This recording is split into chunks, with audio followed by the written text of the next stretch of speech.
Vote কিভাবে দিতে হবে এ বিষয়ে অনেক ভোটারের মনে প্রশ্ন থাকে। চলুন ধাপে ধাপে জেনে নেই একজন ভোটার ভোট কেন্দ্রে কি প্রক্রিয়ার মধ্য দিয়ে ভোট প্রদান করেন। ধাপ 1।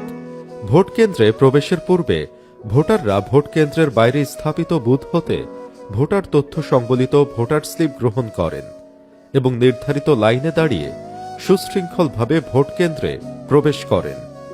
ধাপ 2।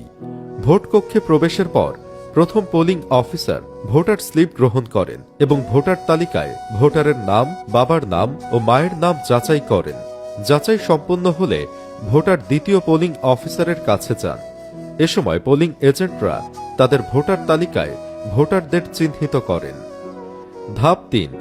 দ্বিতীয় পোলিং অফিসার ভোটারের আঙুলে অমোচনীয় কালি প্রয়োগ করেন যাতে একাধিকবার ভোট প্রদান প্রতিরোধ করা যায়। ধাপ 4।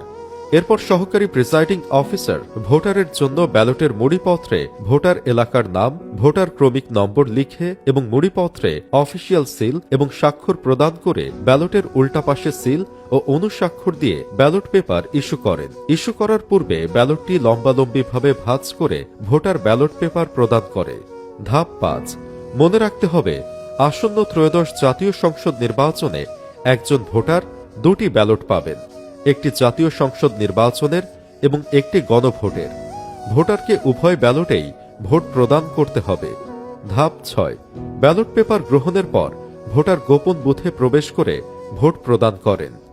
নির্ধারিত নিয়ম অনুসারে ব্যালট ভাঁজ করে বুথ থেকে বের হয়ে এসে সহকারী প্রিসাইডিং অফিসারকে মার্কিং সিল ফেরত দিয়ে ব্যালট বাক্সে দুটি ব্যালট ফেলবেন। আপনার একটি ভোটই গণতন্ত্রকে শক্তিশালী করে। নির্ধারিত দিনে ভোট কেন্দ্রে গিয়ে আপনার ভোটাধিকার প্রয়োগ করুন।